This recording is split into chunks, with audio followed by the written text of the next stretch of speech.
আসসালামু আলাইকুম। তো তোমরা কেমন আছো? তোমাদের জন্য নতুন একটি গল্প নিয়ে হাজির হয়েছি। অনুভূতিটা তোমায় ঘিরে। তো কথা না বাড়িয়ে গল্পটি শুরু করা যাক। পার্ট 1। ইয়াসিবার চোখের সামনে দিয়ে অন্য আরেকটি মেয়েকে নিয়ে তারই বেডরুমে গিয়ে দরজা লক করে দিল আফরিদ। তা দেখে নীরবে অশ্রু বিসর্জন দিচ্ছে ইয়াসিবা।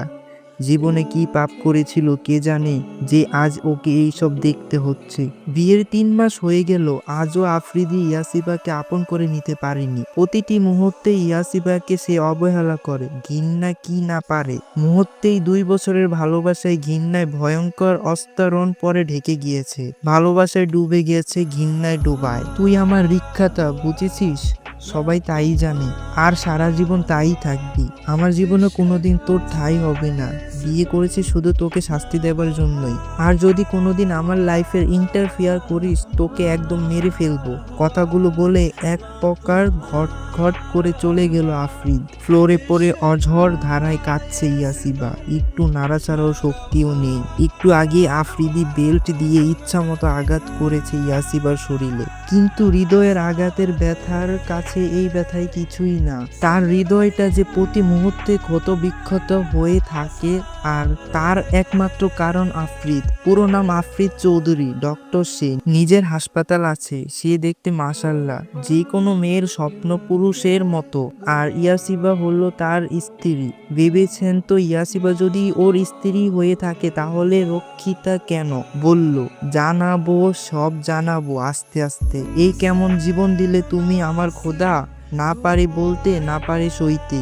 আর কত সহায় করব হে খোদা, আমাকে পথ দেখাও, তুমি খোদা পথ দেখাও। কথাগুলো বলে ঠুকিয়ে কেঁদে উঠল ইয়াসিবা। কাঁদতে কাঁদতে এক সময় ফ্লোরে ঘুমিয়ে পড়ল সে। একটু আগেই, প্রায় 1 ঘন্টা পর মেয়েটাকে নিয়ে রুমে থেকে বের হয়ে আসলো আফরিদ। মেয়েটা আফরিদের এক গলা ঘেঁষে হেলে দুলে হাঁটছে।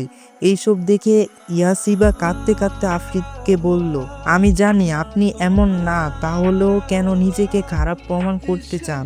আমি জানি আপনি এসব আমাকে দেখিয়ে কষ্ট দেবার জন্যই করছেন। ইয়াসিবার কথা রাগে ফুসফুস করে উঠল আফ্রিদি। বললে, সামনে থেকে সর বলছি, আর আমি আমাকে দেখানোর জন্যই কিছু করছি না। সামনে থেকে সর বলছি, আর আমি তোমাকে দেখানোর জন্যই কিছু করছি না। আমি এইরকমই। So just set up and leave. না, আমি কোথাও যাব না। আপনি এই মেয়েকে নিয়ে কোথাও যেতে পারবেন না।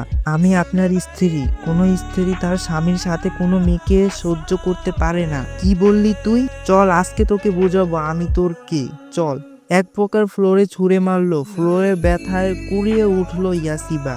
তারপর নিজের পরনের বেল্ট খুলে ইচ্ছা মতো মেরে কথাগুলো বলে চলে গেল সে। রাত তখন 2টা। ড্রিঙ্কস করে হেলতে দুলতে নিজের রুমে প্রবেশ করলো আফরিদ। হাতে ঘরের লাইটটা অন করতেই ফ্লোরে ইয়াসিবাকে পড়ে থাকতে দেখলো। কেমন যেন কাঁপছে মেয়েটা। আফরিদ ধীরে ধীরে এগিয়ে গিয়ে ইয়াসিবার কাছে, ইয়াসিবার মাথার কাছে বসে সে। ইয়াসিবার মুখে চুলগুলো এলোমেলো হয়ে পড়ে আছে। আফ্রিদি আলতো করে হাত ছুঁইয়ে ইয়াসিবার কোপালে। কে উঠে আফ্রিদি, জ্বর গায়ে পুড়ে যাচ্ছে মেয়েটা। আফ্রিদ তাড়াতাড়ি উঠে দাঁড়ালো। তারপর বাথরুমে গিয়ে চোখে মুখে পানি দিয়ে এসে ইয়াসিবাকে কোলে করে খাটে শুইয়ে দিল এবং গায়ে একটা কম্বল জড়িয়ে দিল। একটা ইনজেকশন পুশ করে দিল ইয়াসিবার হাতে। তারপর নিজে গিয়ে নিজ হাতেই স্যুপ বানিয়ে এনে খাইয়ে দিল, মেডিসিন খাইয়ে দিল। সারা রাত ইয়াসিবাকে জলপট্টি দিয়ে আফ্রিদি, সারা রাত ইয়াসিবাকে জলপট্টি দিল আফ্রিদ। ইয়াসিবার শাড়ি খুলে দিয়ে পুরো শরীর মুছে দিল। তাও যেন ইয়াসিবার জ্বর কমছে না, জ্বরে কাঁপছে অনবরত। আফ্রিদ নিজেই শার্টটা খুলে এসে নিজেই কম্বলের নিচে এসে শক্ত করে জড়িয়ে ধরল ইয়াসিবাকে। একেবারে অদ্ভুত ছিন্নতায় ভরে গেল মনটা। মেয়েটা তার বুকে থাকলে শান্তি লাগে আফ্রিদের। মনে হয় বিধাতা যেন সব সুখ ওকেই দিয়ে দিয়েছে। কে মাথা নিচু করে তাকায় আফ্রিদি। দেখে ইয়াসিবা আফ্রিদির শরীরের উষ্ণতা পেয়ে লেপ্টে আছে ওর সাথে, আর একটু শক্ত করে জড়িয়ে ধরলো ইয়াসিবার নিজের সাথে।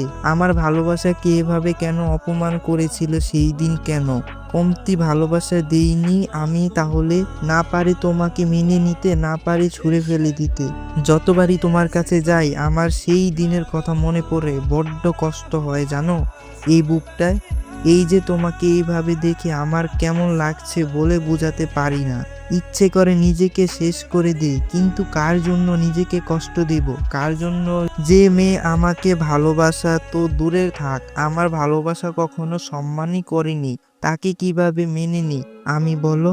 কথাগুলো বলে এক দৃষ্টি সেই দিকে তাকিয়ে ইয়াসিবার মুখের দিকে। সে কি মায়া! আল্লাহ যেন সব মায়া এই মুখেই ঢেলে দিয়েছে। এই মুখটা দেখেই তো আমি এক সময় প্রেমে পড়েছিস, কিন্তু এই মুখটার অধিকার সেই প্রতারক, বিশ্বাসঘাতক।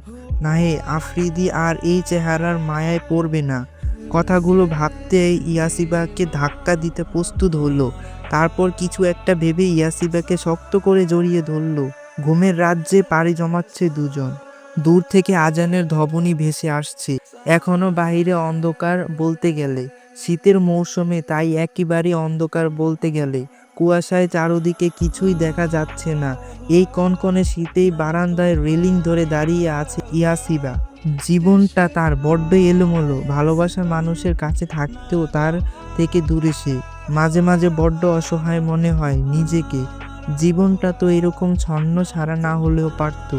কেন এমনটা হলো? কি দোষ করেছি সে?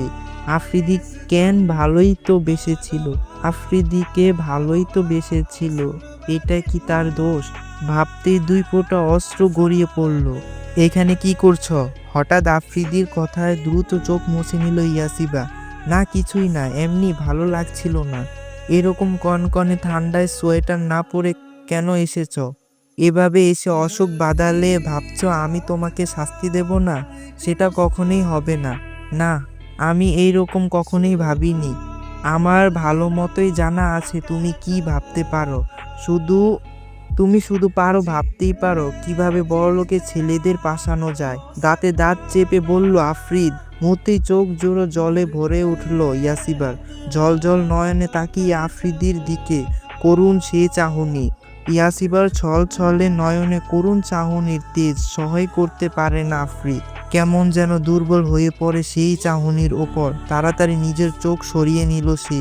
তা দেখে জল ভরা নয়নে হাসল ইয়াসিবা। বলল, আজও আপনি আমার জল ভরা নয়নের করুণ চাহনি সইতে অক্ষম আফ্রিদি? চমকে সম্মুখীন তাকিয়ে আফ্রিদি।